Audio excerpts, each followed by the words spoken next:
તમારું વહીવટી તંત્ર હું ધંધા કરે છે ને બધું ખબર છે. હમણાં મોદી સાહેબ આવ્યા હતા, ખર્ચો થાય ભાઈ, 8-10 કરોડ રૂપિયાનો ખર્ચો થાય. તમે દેવ મોગરામાં ડેકોરેશન માટે કલેક્ટર સાહેબ 16 કરોડ રૂપિયાનો અમારા આદિજાતિ બજેટમાં ખર્ચો પાડ્યો છે. તમે ત્યાં મોદી સાહેબના મંડપના સ્ટેજ માટે 15 કરોડના ખર્ચા કર્યા છે.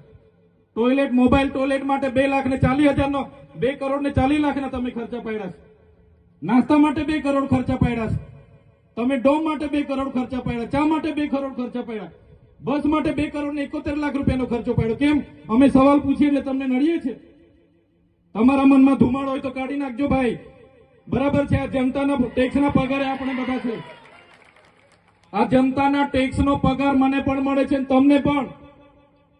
કલેક્ટરથી તલાટીથી લઈને કલેક્ટર સુધીના બધા તમે નોકર છો, અમે બધા સેવક છે.